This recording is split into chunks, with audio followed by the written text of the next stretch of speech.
This is not the same Gabriel Martinelli, and after what happened against Japan, the football world is finally beginning to see why. Because just weeks before the 2026 FIFA World Cup, Gabriel Martinelli was one of the most debated names in Carlo Ancelotti's squad. Despite helping Arsenal win their first Premier League title in 22 years and reach the Champions League final, many Brazil supporters questioned why he had been selected ahead of forwards like João Pedro and Richarlison. His Premier League return of just 1 goal and 4 assists only fueled the criticism. Then came Japan. For more than an hour, Brazil struggled to break down one of the tournament's most disciplined teams. Japan protected the middle brilliantly, took the lead through Kaishu Sano and looked capable of pulling off one of the biggest upsets of the tournament. But the moment Martinelli entered, the game state began to shift. Brazil attacked with greater width, more intensity and far more movement behind Japan's defensive line. Bruno Guimarães found new passing lanes, Casemiro began arriving into dangerous positions, and in the 96th minute, Martinelli calmly scored the goal that sent Brazil into the round of 16. But that moment didn't come out of nowhere. It was the latest chapter in a season that quietly transformed him. From helping Arsenal end a 22-year wait for the Premier League title, to scoring a decisive goal at the Santiago Bernabéu, to converting under immense pressure in a Champions League final shootout, Martinelli had been evolving into a very different type of attacker, one whose greatest strengths were no longer measured by goals alone. So, did one World Cup suddenly change Gabriel Martinelli? Or did Carlo Ancelotti simply recognize the player he had already become while everyone else was still looking at the old version? This is how Gabriel Martinelli just made Brazil's world a whole lot more dangerous. Nobody was seriously putting Martinelli in the conversation as Brazil's World Cup weapon going into this tournament, which is exactly what makes what he did against Japan so good. Brazil arrived with the usual weight of 5 world titles on their back, not just expected to win, but expected to win convincingly. Ancelotti's first World Cup as Brazil manager meant every squad decision was scrutinized. This wasn't supposed to be a sentimental selection. This was a squad built for knockout football. So when Martinelli made the cut ahead of Richarlison, João Pedro, Igor Jesus and Caio Jorge, people had questions. Fair ones, honestly.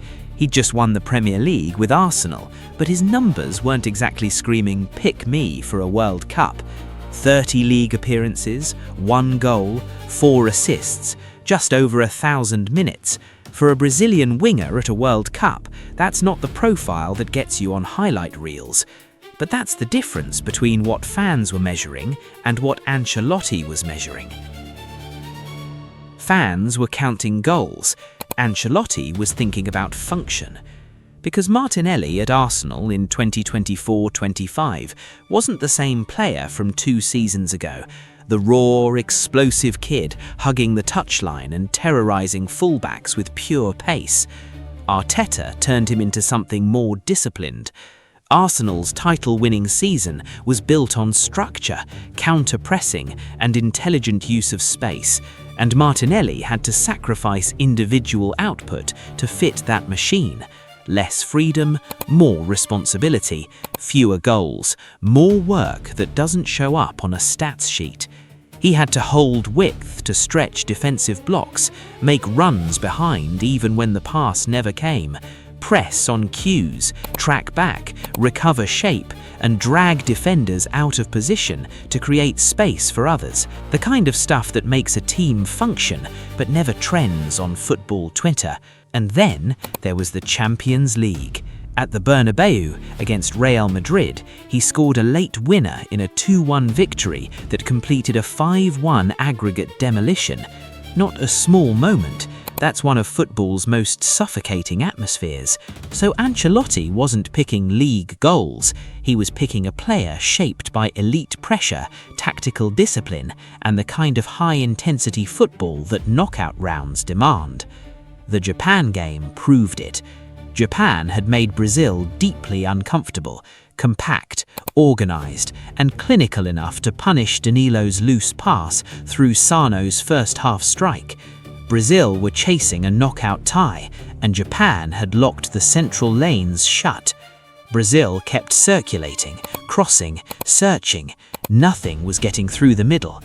They needed someone to stretch the pitch vertically, force Japan's backline to turn, bring some unpredictability into a match Japan had made frustratingly controlled. Martinelli came on and changed the geometry immediately. Fresh legs attacking blind sides, pulling Japan wider, creating the exact pockets Bruno Guimaraes needed to play forward. That's the value that gets missed when you only look at his goal record. Martinelli doesn't need the ball at his feet to affect a game. Sometimes his entire impact is one run that drops a defender 2 yards, or one press that rushes a clearance, or one diagonal that opens a lane nobody else created. And in the 95th minute, all of it became visible at once. Guimaraes found the pass. Martinelli made the run. One composed finish past Suzuki, and the player half of Brazil questioned was the reason Brazil was still in the tournament. That goal didn't come from nowhere. It came from exactly the qualities Ancelotti trusted before a single ball was kicked. Pace, timing, pressing intensity, vertical movement, and the nerve to attack tired defenders when the match is at its most fragile. Maybe the debate wasn't really about whether Martinelli was good enough. Maybe it was about whether people understood what kind of player he'd become. Ancelotti did, and against Japan, that was enough. Ancelotti didn't win this game by accident. Brazil were never short of talent against Japan. Vinicius carrying threat from the left, Endrick waiting to attack the box, Bruno controlling the tempo, Casemiro present in both penalty areas. The names were there, but knockout football isn't about names. It's about knowing which player the game is asking for before the game tells you. That's the part Ancelotti gets that most managers don't. He doesn't pick popularity. He picks function, timing, and the tactical solution the match hasn't demanded yet, but will. Martinelli wasn't picked to start every game. He was picked as a weapon, someone who enters when the game is stretched, defenders are tired, and Brazil needs speed without losing their shape. For the first half, Japan made Brazil look very ordinary. They stayed narrow, set pressing traps and hunted mistakes. After that, Brazil had possession but no answers. Too many attacks arriving in the same crowded spaces, Japan's midfield staying tight, their backline rarely having to turn.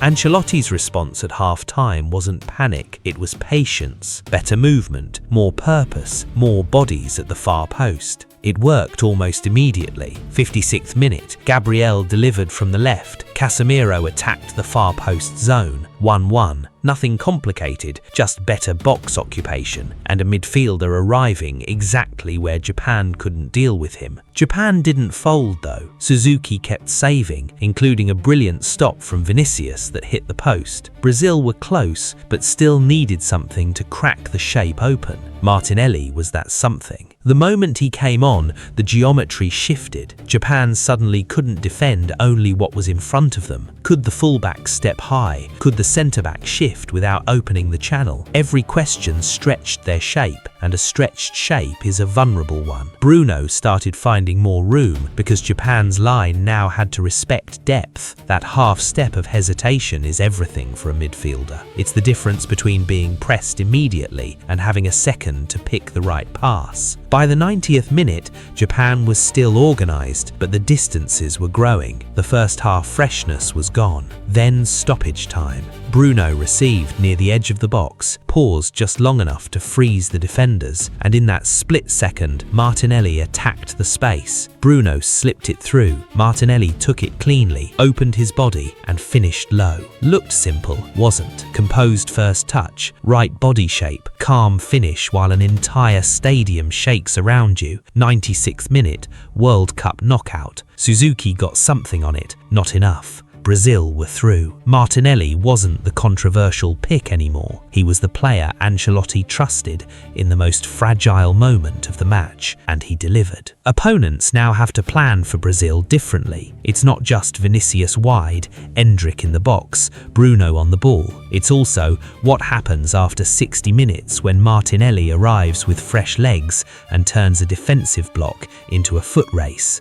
Maybe he was never meant to start every game. Maybe he was built to finish them. And that pattern, arriving late, changing games, finishing them, didn't start in Houston. Look at Martinelli's career properly, and it's been there the whole time. Trusted as a teenager at Arsenal when nobody expected him to stick, embraced a harder tactical role to help end Arsenal's 22-year wait for the Premier League title, scored at the Bernabeu to complete a 5-1 demolition of Real Madrid in the Champions League quarters, converted his penalty in the final shootout against PSG, Olympic gold with Brazil, scoring in the shootout against Mexico in Tokyo. Houston was just the latest entry. The pattern isn't subtle anymore, and yet before this tournament, the debate around him was loud. Fans wanted someone else. Other forwards had better numbers. When Ancelotti included him ahead of Richarlison, João Pedro and the rest, it became the squad's most debated call. 96 minutes against Japan answered it. Martinelli has never been the loudest name on a team sheet. What he does, consistently, is show up when the match is most fragile and deliver exactly what's needed. Against Japan, it was all of it at once. The run that stretched Japan's line, the movement that opened lanes for Bruno, the pressing that kept Brazil high, and the finish that sent Houston into meltdown. Ancelotti wasn't picking goal tallies, he was picking a solution, pace, width and energy against tired defenders at the exact moment they'd run out of answers. Martinelli delivered every bit of it, and honestly the goal was almost the least important part. Opponents can no longer just survive Brazil for 60 minutes and fancy their chances. Now they have to prepare for what arrives when they're already running on empty. Maybe Martinelli was never meant to top every chart or dominate every debate. Maybe he was just built to arrive at exactly the right moment. Against Japan he did, and he made Ancelotti look like a genius, which to be fair, Ancelotti usually manages on his own.